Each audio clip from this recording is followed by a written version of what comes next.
4페이지를 풀기 위해서 제가 여러분께 미리 풀린 지문이 딱 보일 거예요. 그러니까 여러분 그러니까 이게 국어 수업이요 진짜 만만치 않은 게 왜 그러냐면 난 차라리 수학 선생님 하고 싶어요 요즘.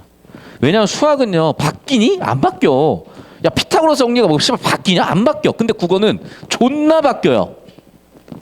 그리고 그게 바뀌었는데 올해 고3 친구들한테 어떤 내용을 어떻게 퍼즐 조각을 맞춰서 그림을 보여줘야 되는지가 매년 그림이 바뀌어버려. 아주 죽을 맛이에요. 근데 어떻게 해야지. 자, 법률 패스트트랙 우리 이미 한번 했죠? 기억 안 나? 우리 개강하고 1, 2주차 했던 지문이야 이 지문. 자 봐. 물건에 대한 권리야. 2번 3월학평 물건에 대한 권리죠. 똑같이 시작이야. 이미 그러니까 무슨 얘기야? 니네 알지 얘들아? 이렇게 들어간 거예요. 또 볼게. 집에는 두 가지가 있어. 점유권이 있고 소유권이 있어요. 됐어? 그러면 이런 소유에 관한 것들은 어떻게 법적으로 인정을 받냐? 공시를 통해서 권리를 인정받는 거야. 그러면 이 소유권을 공시하는 방법은 물건의 종류에 따라 다른데 첫 번째 뭐라고요? 동산이 있고요. 두 번째 부동산 그리고 법률의 등록 대상이 되는 동산이 있는 거야. 하나 더. 거래안전이라는 워딩도 이미 여기 쓰였어. 그래서 이 워딩을 내가 왜 짚어놓고 가냐면 이거 정리가 안 돼 있는 애들이 딱 이 지문을 보는 순간 이미 터져버려요. 이 지문의 50% 이상은 이미 기출에서 다뤄서 알고 있다고 전제하고 낸 겁니다. 자, 당장 보세요. 1단락 주제 세팅. 물건에 대한 지배권, 물권이라고 한다. 물건에 대한 지배력, 권리, 물권. 오케이, 줄여서 저는 물권이라고 일단 읽었지만 다시 한번 얘기하지만 기출 이미 배경식 세팅이 돼 있어야 돼. 활용해야 돼. 그러니까 자꾸 배경식 어떻게 썼나요? 같은 얘기 좀 하지 마. 그냥 기출에 다 있어. 배경식 어떻게 활용하나요? 라는 질문이 더 적절한 질문이에요. 그럼 뭐라고? 유튜브 다 올려놨잖아. 뭐 수업 들으세요. 그럼 뭐 선생님 뭐 돈 버시려고? 물론 돈 벌려고 하는 건 맞아. 근데 유튜브 다 올려놨잖아. 보지도 않아요. 보지도 않고 맨날 쇼츠만 봐. 쇼츠도 여러분 뭐 많이 보는 줄 알아요? 대민지원 썰 쇼츠가 제일 또 인기가 많아. 환장하겠어 진짜. 알겠어요. 알겠는데 그렇게 하나하나 차근차근 보세요 여러분. 다시 와. 그럼 봐. 물건의 종류는 1번 점유권, 2번 소유권, 3번 전세권, 4번 저당권이 있는 거야. 됐니? 저 따라오세요. 그래서 정보의 논리관계가 이렇게 정리가 됐었어야 되는 거라고. 그런데 이게 지금 별로 안 중요한 상황인 거야. 왠 줄 아세요? 봐라. 이미 소유점유에 대해서는 기출에서 다뤘지. 맞죠? 그러면 전세권이나 저당권을 다루냐? 그것도 아니야. 그럼 왜 나왔을까? 여러분 이건 포석이에요. 앞으로 출제될 겁니다. 왜 그런지 설명을 잠깐 할게. 잘 들어. 지금 기출 연계 흐름 자체도 중요한데 여러분의 생존 지식이기도 하다니까. 여러분이 미성년자일 때 서명한 건 그건 무효야. 법적 무능력자가 세 종류가 있어요. 금치산자, 한정치산자, 미성년자야. 성년이 되는 순간 여러분은 무한 책임이야.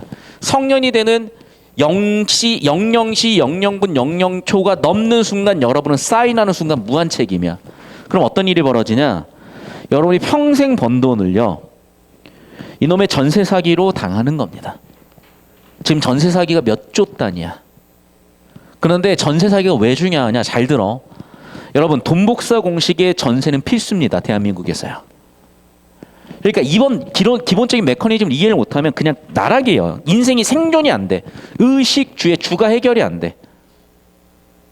그래서 이 문제를 알고 있기 때문에 첫 번째 경제 공식도 알려줘야 되지만 우리나라의 자산의 70%는 부동산이기 때문에 부동산 취득 절차를 법적으로 정확하게 이해를 시켜야 법은 무지를 용서하지 않기 때문에 법은 권리는 잠자는 자를 위해서 존재하지 않기 때문에 여러분이 스스로의 문제를 해결할 수 있고 이게 부모님이 어떤 의식을 가지고 가르쳐 주시지 않으면 어느 누구도 가르쳐 주지 않습니다.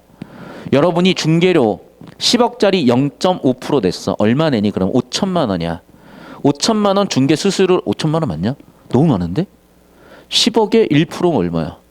1,000만 원. 500만 원이네요. 여러분 10억짜리 물건을 500만 원 주고 중개 수수료 500만 원 말도 안 되게 큰 돈 같죠? 근데 그 500만 원 내도요. 법적 문제 생기면 책임 안 진다니까. 전세 사기가 횡행해요. 왜냐면 법적 허점이 있거든. 몰라서 당하면 여러분 손해야. 평생 40년 동안 모은 돈 날리는 거야. 그래서 가르치는 겁니다. 자, 이게 아파트 사는 사람 손 한번 들어봅시다. 우리나라 주거 형태의 약 70% 이상이 아파트야. 그래서 일단락에 벌써 잘 들어. 아파트의 소유권 이전에 대한 정확한 정보를 주고 있고, 저 부모님한테 배웠는데 잘 모르겠었는데 이 지문 보면서 정확하게 이해했어요. 정확하게 알고 계세요. 하나 더 얘기를 하면 이런 개념을 알아 이런 정보도 보이는 건데, 여러분 우리나라에서 굉장한 부촌으로 알려진 곳이 대표적으로 일단 한남더일이 있어. BTS 살고 막 그런데. 근데 원래 한남더일이요. 하필이면 리만 터지고 나서 분양을 해가지고 미분양이 났어요. 그래서 그때 어떤 일이 있었냐. 계약금만 내고 5년 동안 공짜로 살게 했어요. 그리고 5년 지난 다음에 살래 말래 했고 그때 20억짜리 샀으면 지금 80억 갑니다. 제가 좀 친하게 지내는 아는 투자자분이 계신데 그분이 개념 원리를 인수하셨던 분이고 그분 집에 놀러 가는 한남더일이었고 딱 그 얘기 하시더라고. 자기는 부동산이 20억 사라 그래갖고 미친놈들이라고 생각을 했대요. 무슨 부동산이 20억이냐고. 그런데 자기가 한 모든 투자 중에 제일 수익률이 좋대. 20억 투자해서 5년 만에 80억 가더래. 실제로 한남더일 2009년 딱 보시면요. 보이니? 2009년. 계약금 10%인데 10%도 5%로 깎아줬어. 중도금 60% 무이자. 골 때렸어 이때 진짜. 이게 2009년이야. 다시 이런 시대가 옵니다. 자, 하나 더. 그러면 내가 사는 이런 물건들이 사기인지 아닌지 알아야 될 거 아니야. 그럼 여러분 이거 법원 사이트 들어가서 700원만 내시면 전국에 있는 모든 사람들이 모든 부동산을 떼볼 수가 있는 등기부 등본이라는 공문서야. 보면 뭐해? 볼 줄 알아야지. 그래야 사기를 안 당하지. 그 얘기야. 이 지문은 여러분 맞고 틀리고가 중요한 게 아니에요. 수능 9등급 나와도 상관없어. 1등급 나와도 상관없어. 전국 수학이 다 필요 없어. 요거 모르면 그냥 인생 끝나는 거예요. 진심. 여러분 평생 모은 돈 전세 사기로 날리기 싫으면 정확하게 이 지문 통해서 개념 잡고 가십시오. 그리고 다시 한번 얘기하지. 이 지문이 모든 정보를 담고 있지 않지만 개념을 잡아줄 거야. 부동산 거래에 대해서. 자, 물건 중에서 부동산은 비싼 재산이야. 따라서 어떻게 소유권 공시를 한다? 20학년도 9월에 출제됐다시피 국가가 등기 등록을 관리해 주는 거야. 비싸기 때문에 번거롭게 하는 거야. 문제가 있으니까 번거롭게 해결하는 거야. 예를 들어 아파트 매매. 너무나 감사한 게 여러분의 70-80%는 평생에 한 번 이상 아파트 매매를 할 거거든요. 알고 계시라고. 보통 계약금은요 10%예요. 중도금은 60%인데 좀 다를 수 있으니까 중도금까지는 얘기는 안 했어. 당연히 매수인이 매도인한테 자기가 사야 되니까 돈을 줘야죠. 관행상 계약금은 그 자체로 위약금이 되기도 해. 집값이 훅 떨어져 버렸어. 그러면 계약금 10% 포기하는 게 나을 수도 있는 거야. 왜? 내가 10억 주고 사기로 한 집인데 갑자기 얘가 5억 돼 버렸어. 그럼 계약금 10% 1억 날리는 게 낫죠. 마이너스 5억 되는 것보다는. 반대로 5억짜리 집을 팔기로 했는데 갑자기 20억이 됐어. 그러면 매도인이 미안해요. 이거 비싸게 팔아야 되겠어. 라고 계약금 10%를 2배를 위약금으로 물어주기도 합니다. 자, 그래서 자 봐. 매수인한테 있어서는 얼마? 계약금 자체가 위약금이야. 10%. 그런데 매도인한테 있어서는 뭐라고요? 2배가 위약금이야. 그리고 뭐라고 얘네는 일방해지니까 단독행위라는 거야. 자, 2019학년도 수능입니다. 계약지문 기억납니까? 단독행위와 계약의 차이 기억하셔야죠. 법률행위. 일방의 의사로 성립하는 게 뭐야? 단독행위야.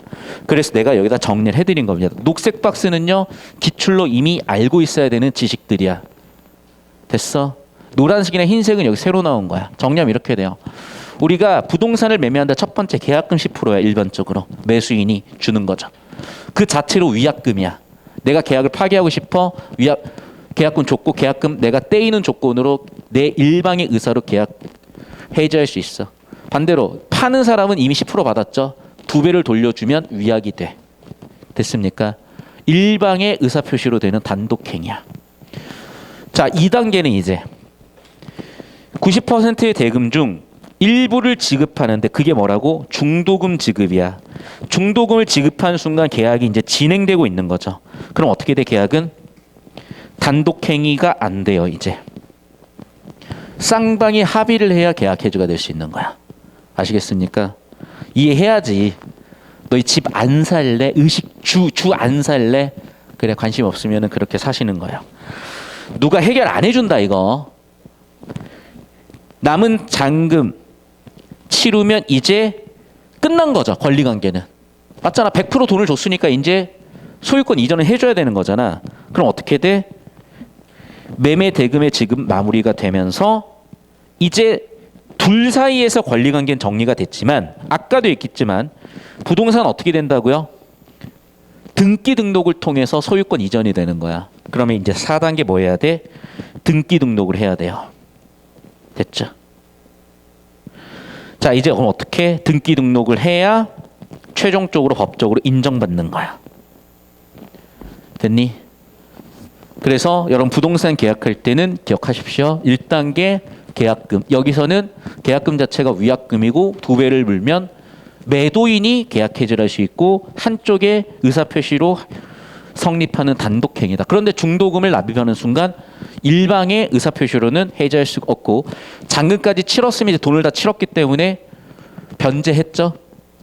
봐, 돈을 납부해야 되는 의무를 다해서 상대방의 대금 지급을 청구하는 청구권을 소멸시키는 변제가 끝났죠. 그럼 이제 소유권 이전해야죠. 그런데 부동산이기 때문에 소유권은 누가 확인을 해준다? 국가에서 등기를 통해서 확인해준다. 그러면 등기 관련된 서류 받아서 이제 등기를 통해서 소유권 공시를 해야죠. 됐니? 자, 그러면 글의 주제는 이제 등기가 되는 거예요. 왜냐하면 여기에 쓰인 기본적인 정보들은 이미 기존 기출에서 다 배웠거든요. 여기에 1, 2, 3, 4단계로 설명한 것만 추가로 들어간 건데 잘 들어. 이 4단계를 가지고 문제를 안 만든 이유는 2가지인데 첫 번째는 그래버리면 얘는 공인중개사 시험이 돼버리고요. 2번째는 얘를 가지고 앞으로 출제 가능성이 있기 때문이고요. 3번째는 얘는 문제도 문제지만 생존 지식이기 때문에 여러분한테 이거는 별도로 좀 알고 있으라라고 던져준 거예요. 평가원에서. 됐죠? 여기까지. 자, 그럼 글의 주제 이제 등기로 갔습니다. 자, 2단락 주제는 그럼 등기에 대한 정의와 등기부에 대한 정의를 해야 되겠죠. 3단락 주제는 뭐야? 등기의 종류예요. 4단락 주제는 뭐야? 등기의 절차예요. 5단락 주제는 뭐야? 등기의 법적 이론에 의한 근거야. 이렇게 글의 주제인 등기를 가지고 정보 분류 체계 세팅을 하고 있고 이대로 똑같이 모방하십시오. 모방. 그 다음에 뭐가 있는 거야. 제발. 침팬치처럼 왜 해요? 저 멋대로 할게요. 하지 마라. 침팬치다 그거는. 자, 2단락 보세요. 부동산에 관한 권리관계에 대한 정보는 법률에 따라 등기부에 기재가 되는데 당사자 신청에 따라 등기부에 기재하는 절차 또는 기재 자체를 뭐라고 한다? 등기라고 한다. 자, 글의 주제인 등기 정의가 되어 있죠. 등기는 뭐야? 등기부에 기재하는 절차 or 기재 그 자체래요. 등기부라는 거는 문서일 것이고 등기는 행위 자체 또는 절차를 얘기하는 거죠.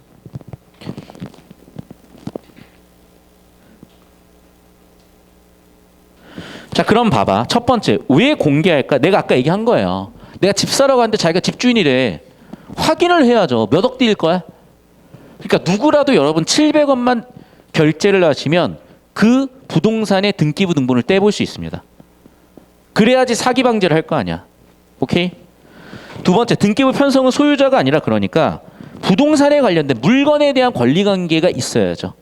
그 소유자를 확인하는 게 필요한 게 아니라 그 부동산에 관련된 정보를 기준으로 나온다는 거야.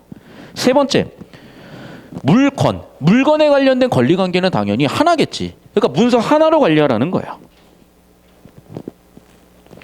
자, 그럼 아파트를 가지고 한번 볼게. 당연히 하나의 등기부만 있겠죠. 자, 네 번째, 그러면 등기부가 어떻게 구성되는지 본 거야. 자, 이 개념 알고 있으면 뭐해? 문서를 모르는데. 그래서 이제 이 문서예요. 보이십니까? 표제부.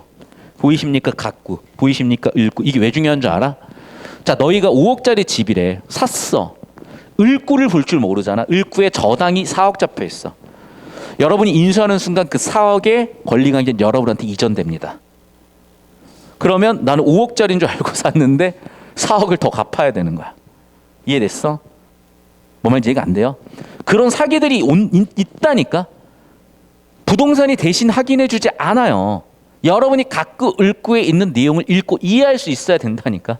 니네 재산 누가 지켜? 니네가 지켜야 돼. 제발. 얼마나 이게 여러분 다행인 줄 알아요? 저는 이제야 이게 이론적으로 확립이 된 거야, 머릿속에. 내가 공인중개사 시험을 쳐본 적은 있었겠어? 우리 부모님이 가르쳐 주시긴 했지만은 이런 정도의 법적 지식으로 가르쳐 주시지는 않았겠지. 여러분은 이참에 수능 공부하면서 내신 공부하면서 여러분 재산을 지키는 방법까지 배우신 거예요. 자, 그러면 이렇게 표제부, 각구, 을구에 대한 내용이 나오죠. 써져 있잖아. 표제부가 뭐야? 건물의 표시라고. 각구가 뭐야? 소유권에 대한 게 각구야. 소유권 이해의 권리사항이 을구야. 그래서 소유권 각구겠죠. 전세권 저당권 같은 거는 을구일 거야. 이해됐습니까? 선생님, 점유권은요? 점유권은 소유권이니 소유권 이해의 권리니 애매하죠 벌써? 그러면 없는 정보는 그냥 판단하지 마. 나중에 공인중개사 시험을 치거나 나중에 기회 될 때 공부하시면 돼요. 자, 다시 들어와. 그래 4-1 표제부에 뭐가 들어가? 주소와 건물 상태 같은 표시사항이. 4-2 각구엔 뭐가 들어와? 소유권이. 4-3 뭐라고? 을구엔 뭐가 들어가? 소유권 이해의 권리들이. 됐습니까? 그래서 따라오시면 그래서 이렇게 4칸 나눴듯이 사실은 여기도 이렇게 3칸으로 나뉜 건데 제가 오른쪽 나열하지 않은 이유는 보이시죠? 실제 등기부 등본이 이 순서거든. 됐니? 오케이. 표 처리돼야 돼요. 봐. 1, 2, 3단락 정보량 터졌지만 이렇게 간단히 정리가 됩니다. 자, 이제 그러면 등기의 개념을 잡았으니 등기부에 대한 개념도 잡았으니 등기의 종류를 배워야 되겠죠. 등기는 왜 한다고? 공시신뢰를 통해서 거래 안전을 위한 거야.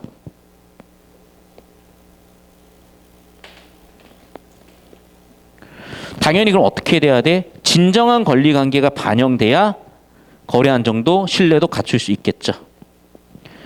자, 그럼 봐. 매매를 통해서 소유권자가 바뀌는 것 같이 새롭게 발생한 등기 원인에 의한 등기를 뭐라고 한다? 기입등기. 종류엔 뭐가 있다? 소유권 이전 등기와 저당권 설정 등기. 저 따라오세요.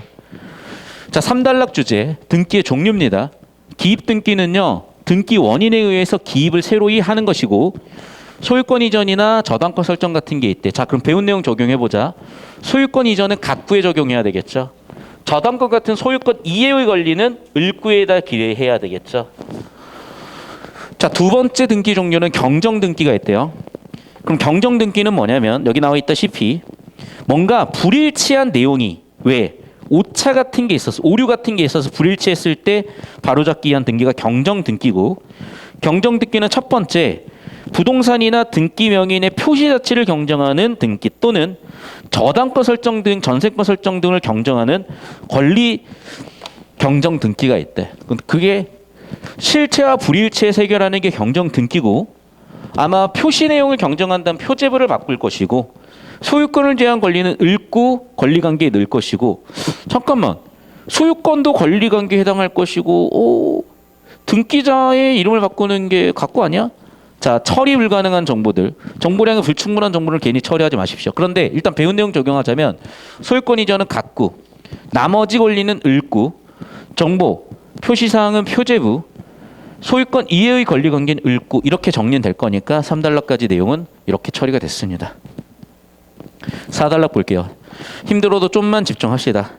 등기 신청은 원칙적으로 등기 권리자, 등기 의무자가 당연히 해야죠. 왜? 권리 의무 쌍으로 가기 때문에. 이유는 진정성 확보를 통해서 공동으로 가서 진정성 확보를 하라는 겁니다. 자, 그럼 봐. 등기 권리자는 누구야? 맥락상 보니까 매수인이죠.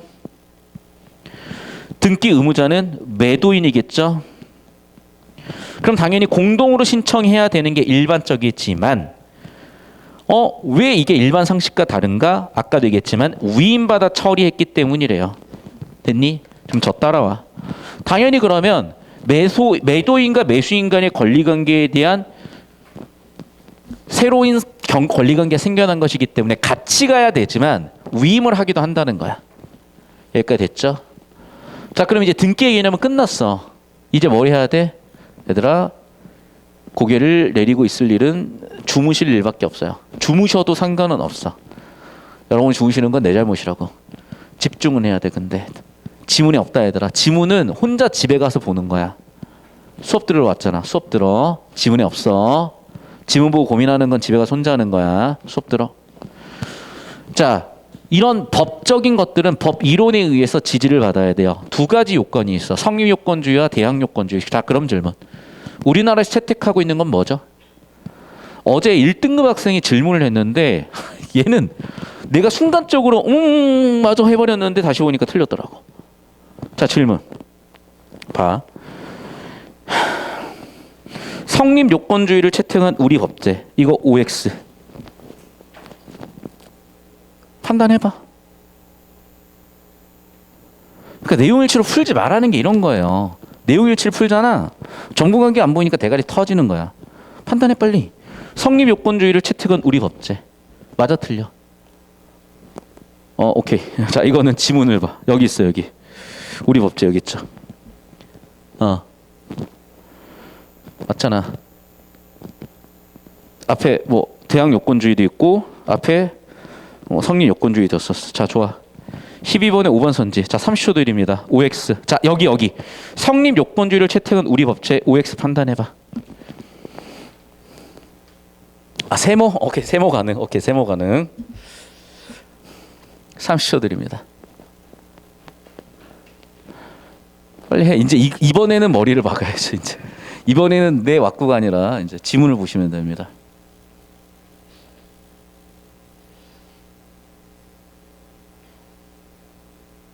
자, 그리고 이 수업이 좀 어려울 수 있거든.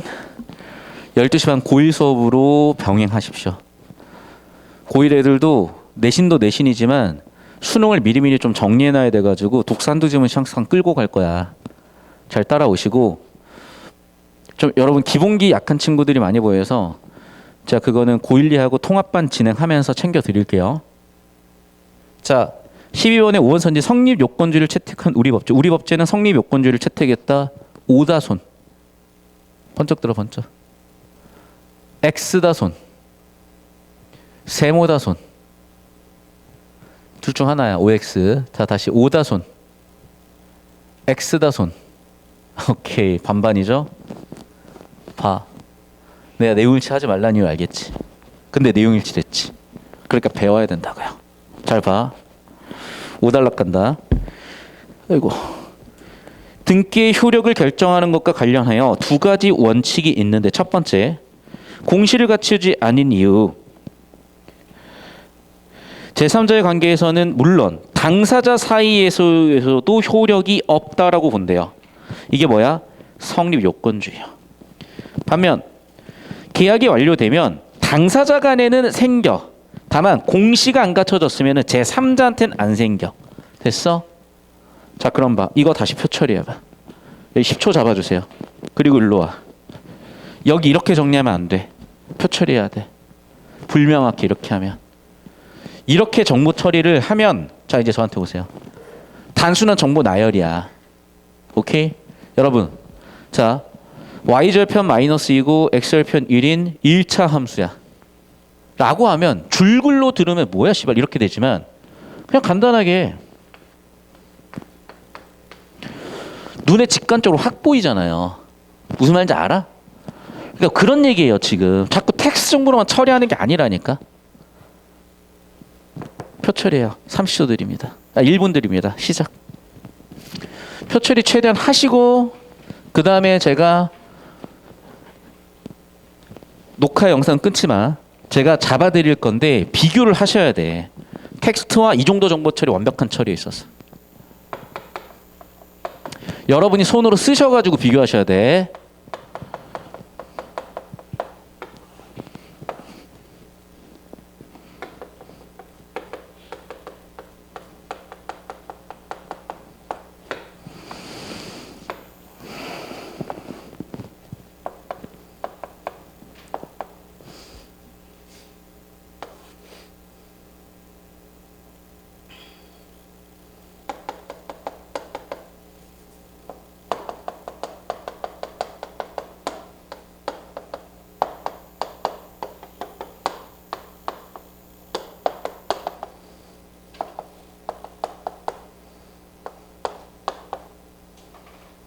간단하죠. 고개 들어오십시오. 잘 들어. 2009월에서 이미 다뤘기 때문에 이렇게 지금 간략한 정보를 준 건데요. 자, 소유권에 대해서 공시하는 방법은 뭐냐면 등기를 맞춰야 돼. 그럼 공시한다는 건 뭐냐면 법적 효력이 생기는 거야. 그러니까 당연히 공시가 안 돼 있으면 효력이 없다고 보는 거야. 즉 공시 자체가 성립이 돼야 효력도 생긴다고 보는 게 성립 요건주의야. 됐니? 그런데 당사자 간에 돈은 다 주고 지금 법원에 등기만 안 마친 상태야. 그러면 제3자에게 대항력은 생기는 거야. 됐니? 그러니까 당사자 간의 효력은 생겨요. 그런데 제3자의 권리관계에서는 성립하지 않는데 그 대항 요건주의라고 하는 거야. 그래서 이 표로 정리하시면 돼요. 다시 봐. 성립 요건주의는 공시를 안 했어? 당사자 간한테도 제3자한테도 효력이 없는 거야. 대항 요건주의는 공시가 없어? 등기를 아직 안 했어? 당사자가 있는 효력이 있지만 제3자한테 효력이 없다는 거야. 등기가 없다는 건 공시를 안 했다는 거야. 됐습니까? 자, 보세요. 공시를 갖추지 않았어. 아, 이걸 또 어디서 찾냐? 찾으려니까 미치겠어. 그러니까 아마 얘는 찾아지기도 하겠지만은 찾기 어려운 이유는 뭐냐면 이미 여기서 다뤘기 때문이에요. 등기로서 공시가 된다고 나왔잖아. 이해돼? 이미 알고 있는 거야. 등기로서 공시가 되는 거야, 부동산은. 그렇기 때문에 여기서 이렇게 다뤄드린 거고.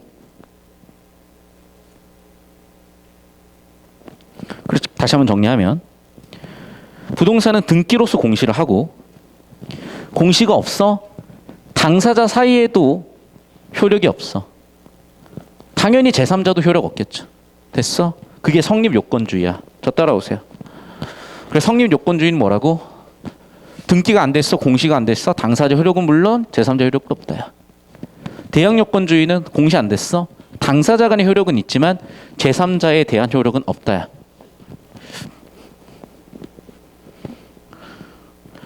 됐습니까? 3자한테 효력은 없어. 하지만 자기들끼리는 있어. 되셨나요? 정확하게 이렇게 구조 처리했어야 처리가 된다고. 저 따라오세요 이제. 자, 일단락 그래서 물건이 뭐야? 물건에 관한 권리가 물권이에요. 4가지 권리가 있대. 이거는 아마 안 물어볼 것 같아서 넘어갈 텐데 이건 생존 지식이니까 보통 아파트 계약할 때 계약금 10%를 걸고 그 자체가 위약금이 되고 단독행위로 해약할 수 있는데 매도인이 해약하고 싶으면은 2배를 내라. 중도금을 내는 순간 단독행위가 안 된다. 잔금을 내면 이제 두 사람의 권리관계는 마무리가 됐고 등기까지 거쳐야 법적으로 인정받는다.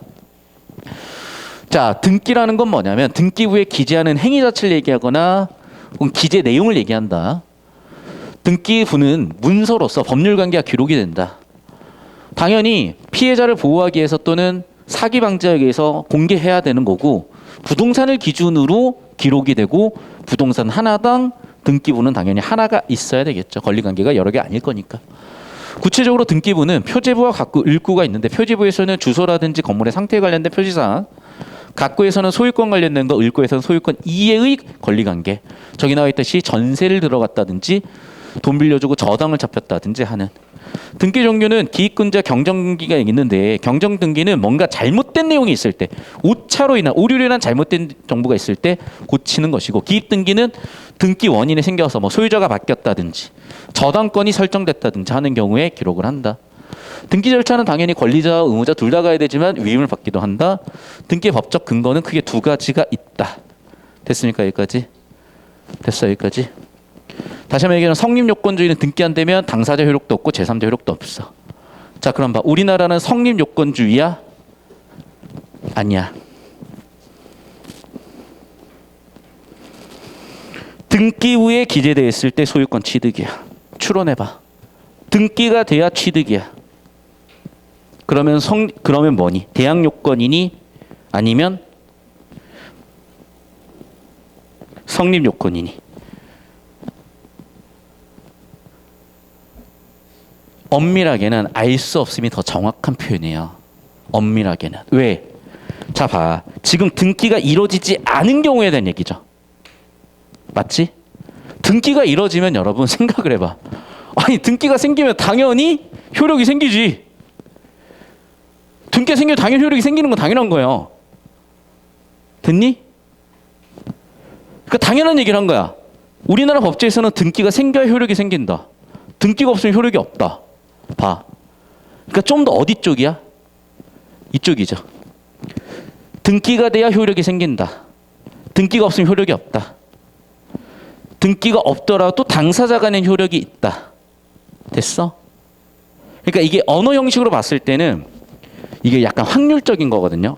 그 여러분이 잘 이해가 안 되는 게 선생님 논리적으로 명명백백한 법률에서 확률 관계를 따지는 게 말이 되나요? 안 돼. 내가 그래서 정보가 불충분하다고 한 거야. 하지만 어느 정도 추론을 해볼 수가 있고 추론은요 미루어 아는 것이기 때문에 100%의 연역 추론도 가능하지만 정보가 불충분 상태에서 추론하는 확률적 추론도 있는 거야. 그럼 다시 한번 보지만 잘 봐요. 마지막 지문에 굳이 뭐라고 워딩을 했냐면 등기가 돼야 효력이 발생한다고 나왔어. 그러면 등기가 없을 때는 효력이 없다는 얘기고 등기가 없을 때 효력이 없는 애들은 얘네잖아요. 얘는 등기가 없지만 당사자 간의 효력이 있으니까. 됐어? 그럼 일반적인 언어 형식은 100% 예는 아니지만 예일 확률이 높아진다고요. 성립 요건주의 확률이. 그래서 엄밀하게는 세모고요.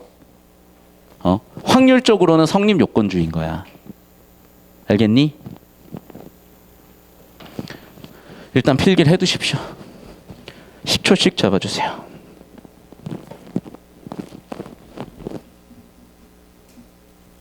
자, 그런데 어제 질문 들어온 친구는 어떻게 풀어버렸냐면 내가 그리고 나도 모르게 해버렸어요. 왜?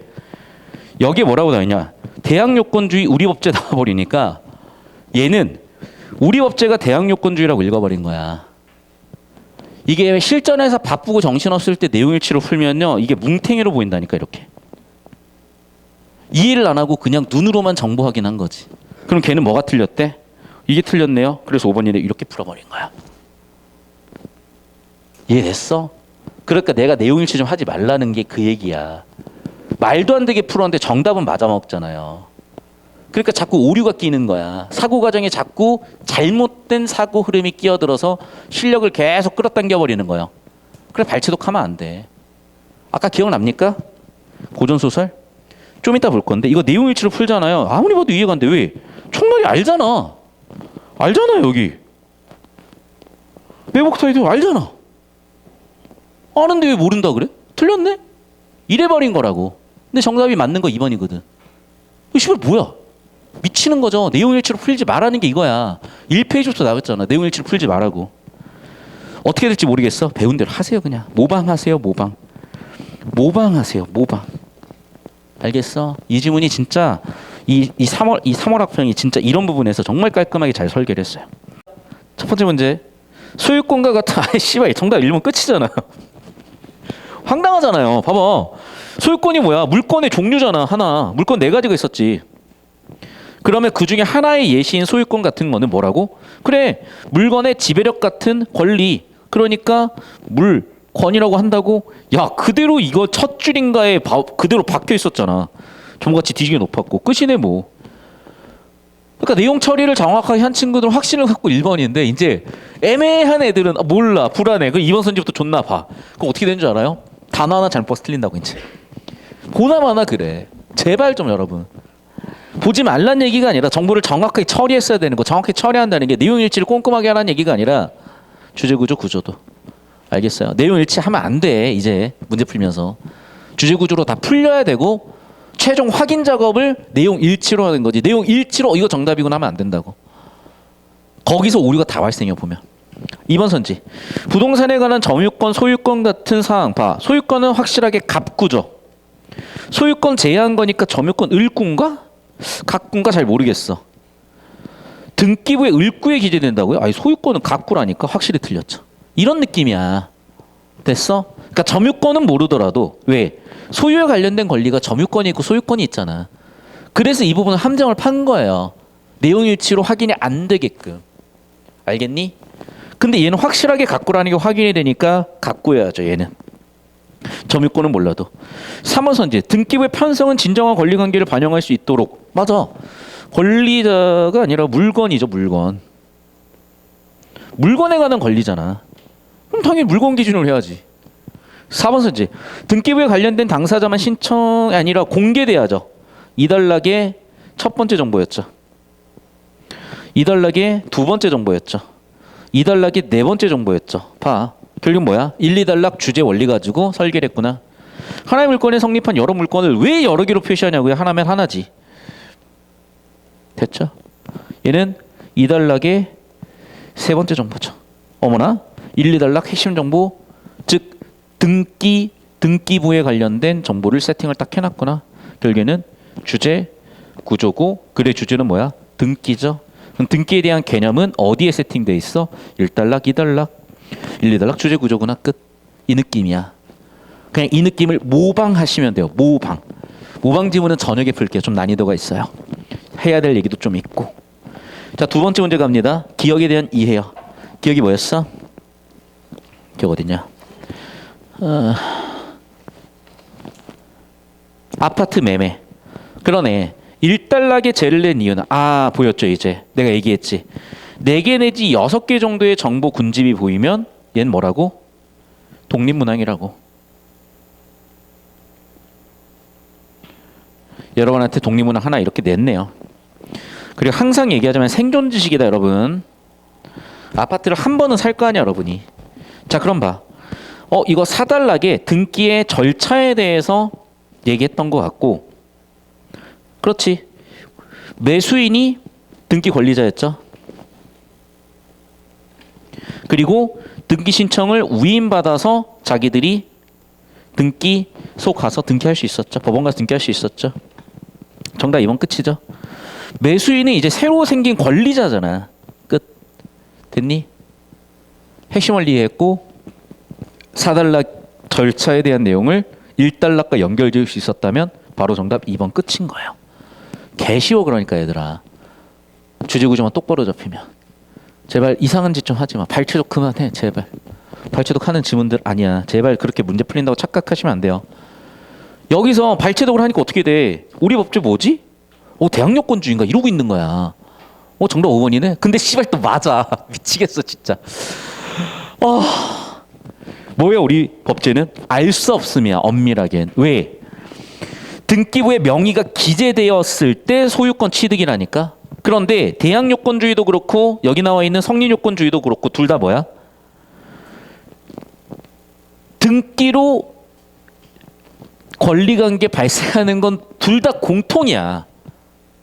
그렇기 때문에 사실은 여기 있는 명시적 정보로는 확인이 불가능한 거예요. 당연히 등기되면 권리공시됐으니까 소유권 이전되지. 이해됐어? 그러니까 이 정보는 사실 쓸데없는 정보야. 당연한 얘기니까. 그런데 문맥상, 자 우리 1페이지 예열 지문을 봐. 구조 맥락상 왜 이렇게 들어와 있겠냐고요. 그거라니까.